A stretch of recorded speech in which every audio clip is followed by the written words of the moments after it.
let's just touch on the fundamental factors that are driving the Stock Exchange of Mauritius. We're looking at a PE, at least this is the 2011 number of around 11. That's down from around 14 in 2010. You've got the official market, you've got the development and enterprise market. You're starting to open up your borders a lot more to foreign participation as well. Give us an indication in terms of the kind of volumes that we're seeing right now, because that's increasing significantly as well. Yeah, basically I think liquidity on the Stock Exchange of Mauritius has improved over the last few years, and this is due to a number of enabling factors. First of all, I think Mauritius has carved out an investment environment which is very favorable for investments on the stock exchange.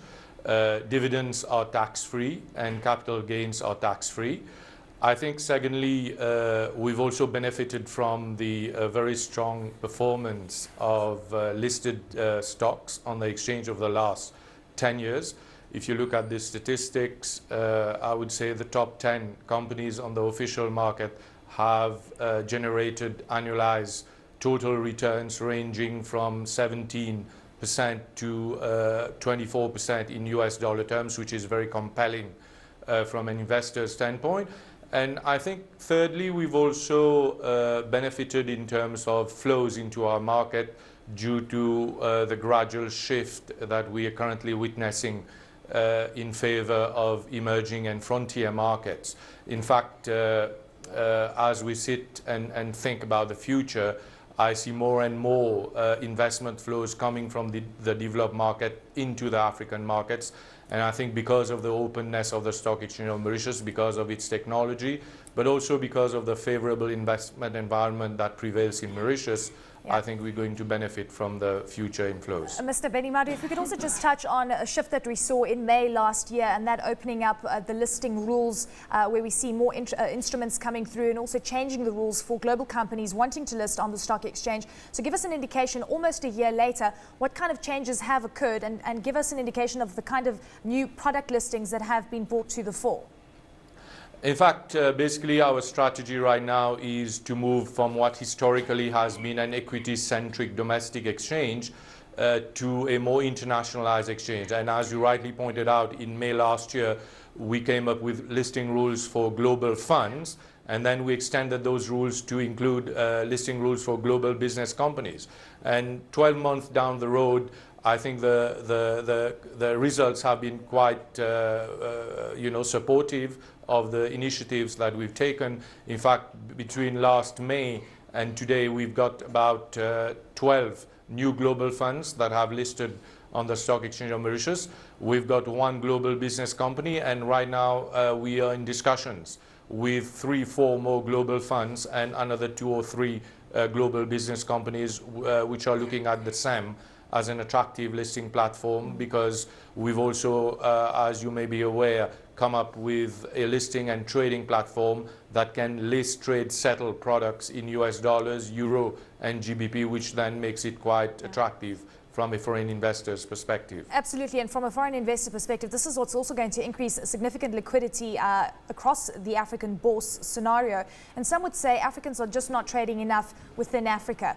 What is your sense on this? And if you could give us an indication of what is actually happening in Mauritius, are you starting to see a lot of participation from African investors themselves into the Mauritian market? Well, in terms of statistics, I would say 35 to 40% of all trading activities on the Stock Exchange of Mauritius currently are foreign-based. And if you look at those figures and try to dissect them and try to understand where these flows are coming from, they've essentially so far been coming from Europe and from the US. But we've also seen over the last 2 years some flows coming from Africa.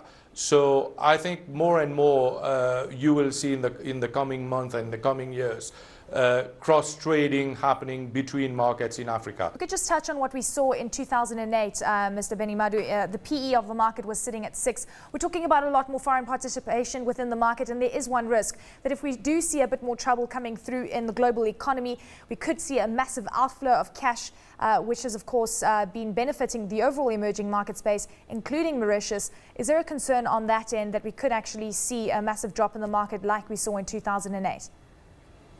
Well, I don't think we're going to see that kind of turnaround in market sentiment as we saw in 2008.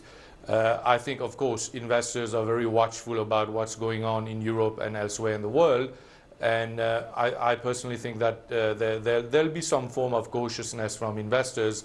But by and large, the Mauritian economy, in spite of all the trouble that is taking place in Europe and elsewhere, is experiencing a growth rate currently of about 3.5% to 4%, which is quite good in such an environment. And therefore, I think that the market is well positioned to keep experience the kind of growth that we've seen over the last few years, but of course in a somehow volatile environment, because people are very concerned about what's going on in Europe. A few years ago, we know that the JSE expressed quite a bit of interest under Russell Loubser to buy the Mauritian Stock Exchange. A very new CEO, Nicky Newton-King, taking the reins on now.